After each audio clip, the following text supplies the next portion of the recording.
There's a little black train coming down the track. You gotta ride that little black train, but it ain't gonna bring you back. You may be a barroom gambler and cheat your way through life, but you can't cheat that little black train or beat this final ride.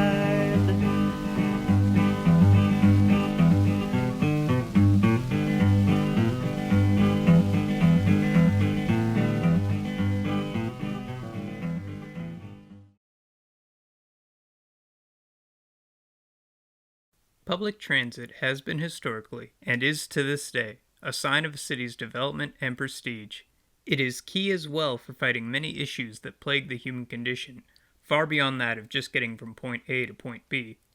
On top of this, it helps in our fight against climate change, in bettering our collective health, and even helps with wider social issues, allowing people from all walks of life to rub shoulders and hopefully get to know one another.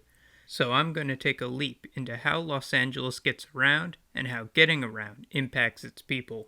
When you think of Los Angeles, unlike New York, let's say, public transit doesn't exactly leap out to you as one of the city's strong points. But while it is underfunded compared to other places, it has had a massive impact on the shaping of the city's people and history. Now, Los Angeles is comparatively one of the younger cities in North America, being founded in 1781 as compared to its sister New York coming into being in 1624, and Spanishized New Mexico officially being founded in 1521. And that's not to dismiss the far older pre-Columbian civilizations and settlements that have existed for thousands of years before. With that in mind, the city of Los Angeles has made a huge impact in a relatively short period of time. As of 2016, the city proper alone hosts some 4 million people, and it dominates entertainment, tourism, manufacturing, and technology.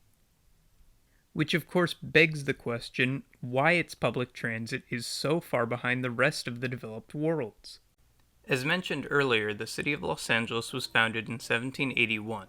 Though the Tongva people lived here long before that. What we consider the city now was founded by a group of Spanish leaving from Mission San Gabriel to settle by the LA River by what is now the historic Olivera Street, the oldest in the city.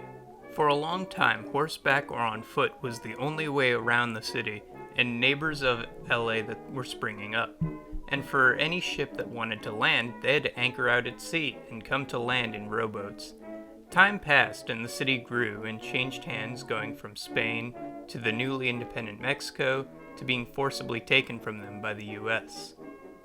It's here in 1868 we start to see the first major pieces of infrastructure come into being, with Phineas Banning's company building a railroad going from San Pedro to Los Angeles, and in 1871 they added 10 feet of depth onto the then rather lackluster Port of Los Angeles, letting it handle much larger ships.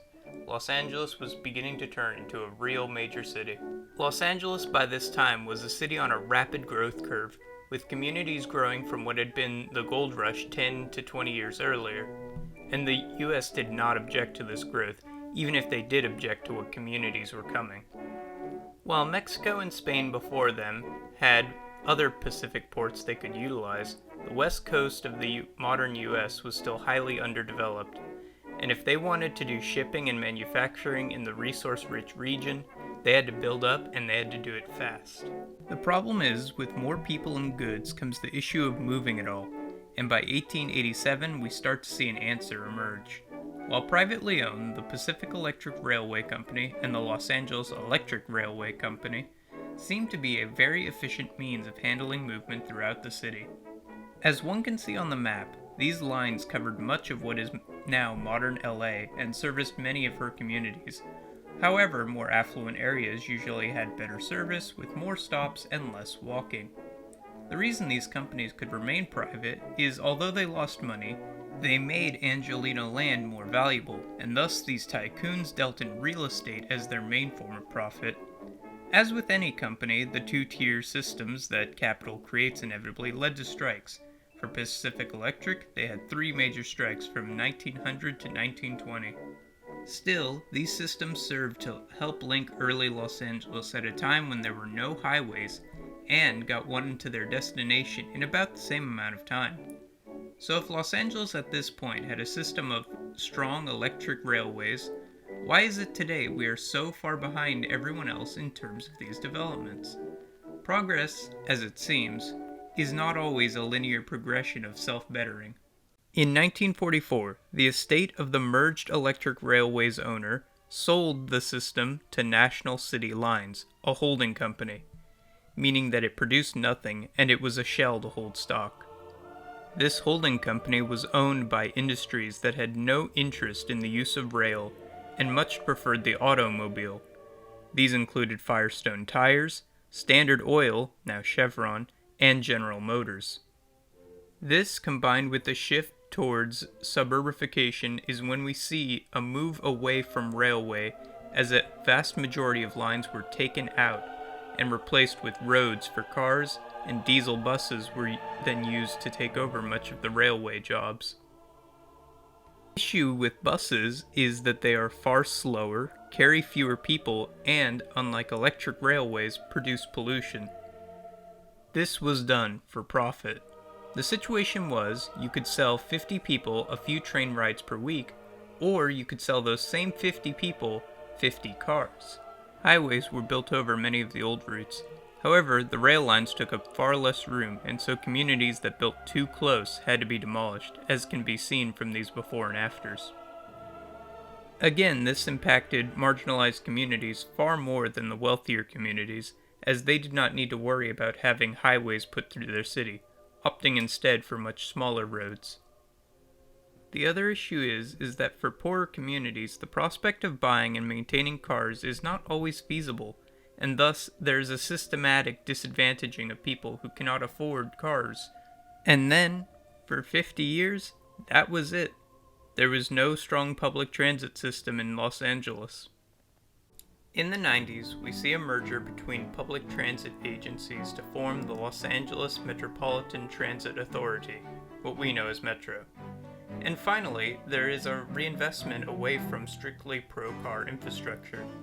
However, in those 50 years, the city's structure at that point, and even today, had been so centered around the car that moving away leads to some really hard growing pains.